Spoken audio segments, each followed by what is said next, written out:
पराशक्ति। मन को और धन को एक ही स्तर पर समान रूप से रखना होगा। ओम शक्ति पराशक्ति। ओम शक्ति पराशक्ति। श्री गुरु चरणन में सहस्र कोटि नमन। यहाँ पर मुत्तुमलर रेड्डी नाम के एक व्यक्ति का 3 दिन पहले दाखिला हुआ था।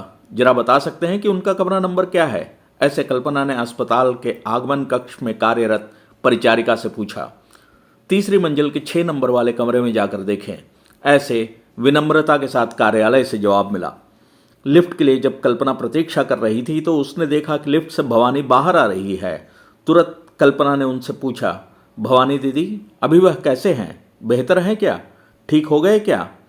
आज सुबह ही आपके पड़ोस वाले परिमला ने बताया। ऐसे कैसे हो गया? यह सब चिंता व्यक्त करते हुए कल्पना ने पूछा तो जवाब में भवानी ने कहा, दूध लेने के लिए जा रही हूँ, चलो बातें करते हुए चलते हैं। कहते हुए जलपान ग्रह का रुख किया और कहना जारी रखा, क्या बताऊं कल्पना, हर दिन की तरह उस रात को भोजन के पश्चात सोने के लिए गए। थोड़ी देर में उनके कराहने की आवाज़ सुनी। दौड़कर जाकर बत्ती जलाकर देखा तो पाया उनसे बोला नहीं जा रहा है। वह लड़खड़ाते हुए उठकर बैठने की कोशिश कर तो रहे थे पर बैठ नहीं पा रहे थे। दाहिना हाथ और दाहिने पैर उनसे हिलाया नहीं जा रहा था। हाथ पैर सुन्न हो रखा था। किसी को भेजकर बनरटी से गाड़ी मंगवाकर अस्पताल पहुंचते ही वहां के डॉक्टर ने कडलोर जाने के लिए कह दिया। कडलोर जाते ही वहां के लोगों ने हमें पांडिचेरी जिप्मर अस्पताल इन्हें ले जाने के लिए कह दिया। फिर किसी प्रकार से गिरते पड़ते हम यहां तक पहुंच गए। उसके बाद डॉक्टरों ने जो कुछ भी कहा उसे सुनकर तो मेरी जान ही निकल गई। मेरे पति को बचा लो, ऐसा मैंने बंगारू अम्मा से मनौती की। डॉक्टर ने ऐसा क्या कह दिया था? पूछा कल्पना ने। भवानी ने कहना जारी रखा, दिमाग में खून का संचार कराने वाली नली सक्रिय हो गई है। उनके होश में आने में अभी 15 दिन लगेंगे, पर अगले ही दिन इनको होश आ गया। जब उनको देखने चिकित्सक आए तो उनकी उंगलियों को अपनी तरफ मोड़ते हुए अंगूठी को देखकर कहा, अरे इसी अम्मा ने इनको बचाना कहकर दवा देकर गई है। उससे पहले रात्रि को मैंने यही अम्मा से प्रार्थना की थी कि हे माँ, तुम्हारे हर एक मुख्य उत्सव के अभिषेक के समय यह चुनरी चढ़ाते हैं, साड़ी चढ़ाते हैं, तुम्हारे यहाँ उत्सव में सेवा करने में बढ़ चढ़ कर दौड़ दौड़ कर काम करते हैं। ऐसे व्यक्ति निश्चेष्ट पड़े हैं। ऐसा बोलते बोलते रोते रोते सो गई। रात के करीब 1 बजे मेरे पति ने एक सपना देखा कि उनकी बहन शिल्वी दीदी प्रत्यंकरा देवी के रूप में जटा जूट के साथ जाकर उनके कान में फुसफुसाती है कि तुम्हें नव चेतना दे रही हूँ, सब कुछ ठीक हो जाएगा, मेरी तरफ देखो। कहते हुए उसको शरीर को खींचने लगी और कहने लगी, अम्मा बोल, अम्मा बोल, कहते हुए गालों से प्यार से थपथपाने लगी। उसी क्षण सपना टूटकर यह अम्मा अम्मा कहते हुए उठकर बैठ गए और बहुत ही आश्चर्य के साथ कहते हुए कि लकवा मार जाने के बाद सुन्न पड़ गए हाथ पैर 2 दिन में ही कैसे ठीक हो गए, ऐसा आपस में बात करते हुए चिकित्सक गण चकरा रहे थे। यह एक दैविक चमत्कार है, ऐसा आश्चर्य के साथ कह रहे थे।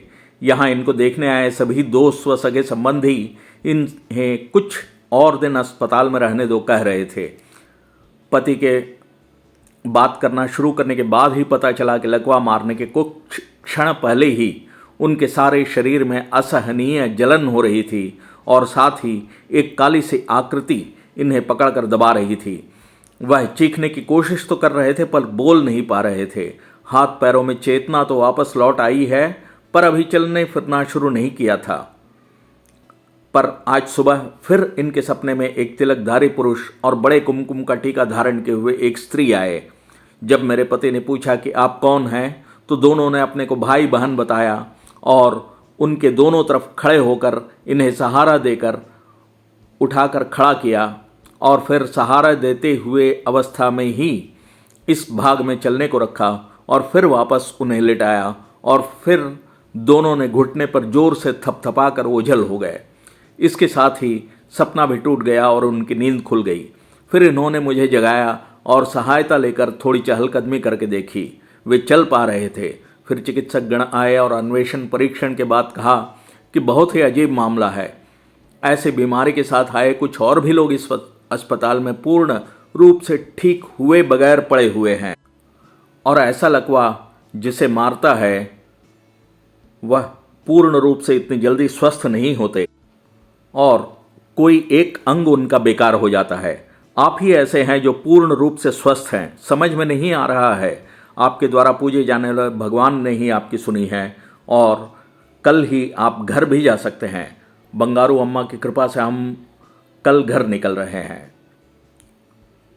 कुछ दिनों बाद घर लौटने के बाद मुत्तुमलर रेड्डी अपने घर के समीप रहने वाले आदि पराशक्ति साप्ताहिक मंडली के प्रांगण में बृहस्पतिवार के दिन सो गए।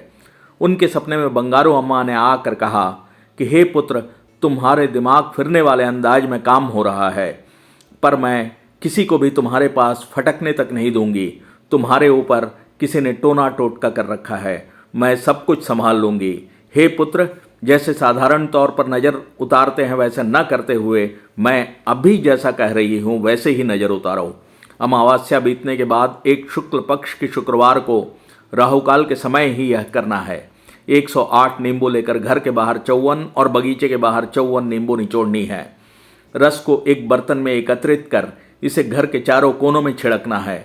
4 लोगों की नज़र में यह सारा काम पड़े ऐसा इस काम को करना है। जैसा कहा है वैसा ही करो, शेष मैं देख लूंगी। ऐसा कहकर माँ ओझल हो गई। बंगारू अम्मा के कहे अनुसार मुत्तुमलर रेड्डी ने नज़र उतारी। उसके बाद मुत्तुमलर रेड्डी अच्छे स्वास्थ्य में के साथ तन मन की शांति भी पाई। शक्तिगण अम्मा की कृपा किसी भी रूप में आपको मिल सकती है। इस घटना में मुत्तुमलर रेड्डी को सपने में दर्शन देकर ही बीमारी खत्म कर दी।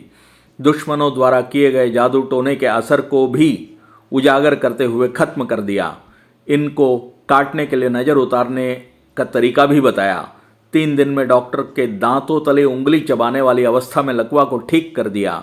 वस्त्रदान जटिल से जटिल बीमारियों से रक्षा करता है, ऐसा कहा गया है।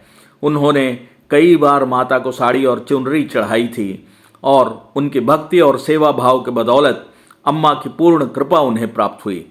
चलिए हम सब भी अम्मा द्वारा बताए गए भक्ति, सेवा, दान, ध्यान और धर्म के मार्ग पर चलते हुए जीवन में आध्यात्म की ऊंचाइयों को छूते हैं। ओम शक्ति पराशक्ति।